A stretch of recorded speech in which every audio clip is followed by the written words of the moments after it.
Hi everyone, thanks so much for tuning into my channel. So today I'm going to be sharing with you my pancake recipe. I make these pancakes out of almond flour, which has a lot less carbs than traditional wheat flour. So if the kids are eating it for breakfast or if we're eating it before we go to work, we don't have a carb crash during midday. And I add a bit of flaxseed meal, as I do to a lot of items, to add some fiber in it. So stay tuned for my pancake recipe. So in my bowl I'm adding 3 eggs, 2 teaspoons of vanilla extract, half a cup of milk, half a tablespoon of sugar, and about a 1/4 teaspoon of salt. And then I'm going to whisk this well. So I've used cashew milk and coconut sugar, but you can use whatever milk and sugar that you prefer.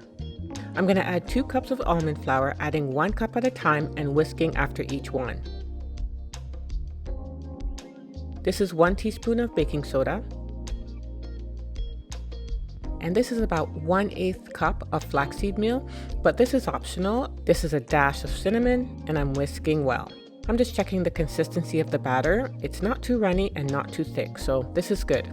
I have my skillet on medium-low heat, and I'm adding some avocado oil, but you can use butter as well. And this is about 1/2 cup of batter. I'm going to cook this on the first side for 1 to 2 minutes until you see those bubbles on top and a slight browning on the edges. So the pancake is nice and golden on this side, and I'm going to cook on the other side for about 1 minute.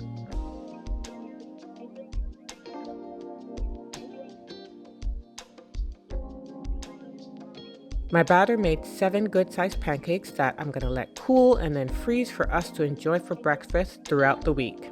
My daughter loves drizzling honey on her pancakes, my sons love maple syrup, and for me and my husband, we like blueberries as a topping. So there you have it, a gluten-free pancake recipe.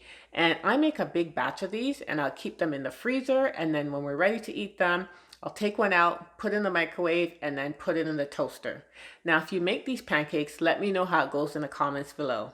Until next time, take care.